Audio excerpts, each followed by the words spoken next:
Hello, we are going to talk about the social structure of the Aztecs. The social organization of the Aztec civilization was based on a strict class division. At the top was the Tlatoani, the emperor, who exercised political, religious, and military power. They were followed by the nobles, responsible for administration and decision making. The priestly class had a crucial role in religious rituals. The majority of the population was made up of artisans who worked to sustain the economy of the empire. At the bottom of the hierarchy were slaves, who were primarily prisoners of war. The position of the Tlatoani was hereditary. The firstborn son did not necessarily ascend to the throne. The Aztecs chose the Tlatoani from members of the nobility, but they were always based on their personal achievements. Sometimes a Tlatoani might be chosen for his ability to reunite several peoples under Aztec control, or for his ability to carry out military conquest. An example can be seen in the Tlatoani Itzcoat was chosen because he was recognized as a great warrior and his government was key to establish the Triple Alliance. The Tlatoani played a fundamental role in the social structure of the Aztec civilization. Their influence was not only about political and military aspects, but also deeply impacted social organization and interactions. Now I am going to mention some details that are important. He was the maximum authority in society. The Tlatoani was in charge of performing sacrifices and religious rituals to appease the gods and ensure the prosperity of his people. The Tlatoani also had power over the slave class. Slaves were usually prisoners of war, people who incurred death, or those who born into slavery. The Tlatoani could decide on their fates, including working conditions and the possibility of their release. Now let's talk about the noble class. First, we have under the great king, we have the great ruler. Um, in this class, he had the job to dominate over the Triple Alliance. He's like the chief of the chiefs. He is the second in command of the great king, and he helped them to control that the alliance. Next, we have the lords or the rulers of the providence. These were, if we put it in our terms, like governors or maybe governors. They were high-ranking nobles who administered conquer regions in the name of the king. Let's just say the Tlatoni. They had political, military, and judicial authority in their territories, but they are not the highest of the ranks, but they are pretty high. Next, we have the blood of the nobility. These were the sons of the rulers and the priors and the high warriors. They carry like the blood nobility in their blood, and they receive a special education in the Kalmekak.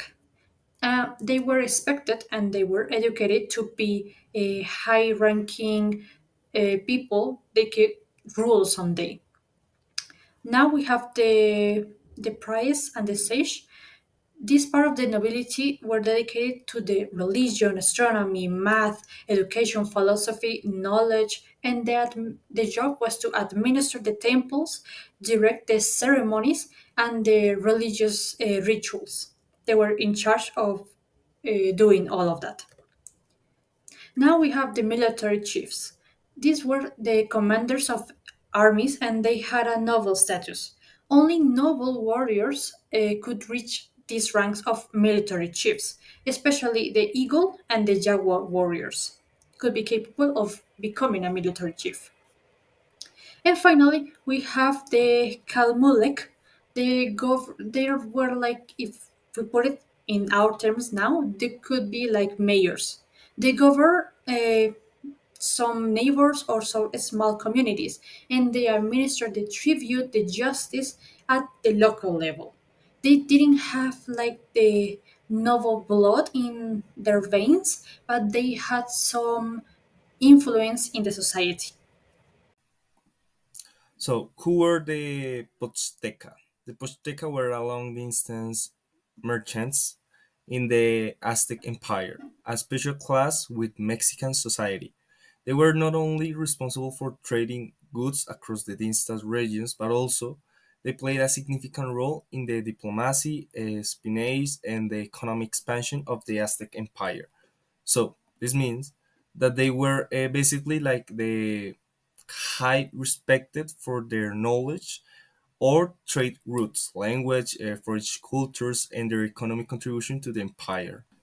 So what does this means? It means that they, according to like their, as I said, their language, the cultures, like depending on what they can offer, what they give it, that determine also like their position on every like state or empire. What were the rules in the society was like trade. This was because they transport valuable goods such as jade, quetzal feathers, gold, cacao, cotton, obsidian, shells, and agricultural products between different regions of the Mesoamerica. And also those activities fueled the economy to grow of the Aztec Empire.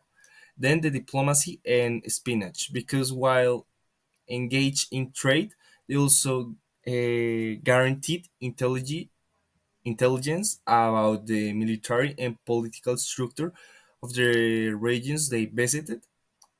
And this information often aided the Aztecs empire in planning future conquests.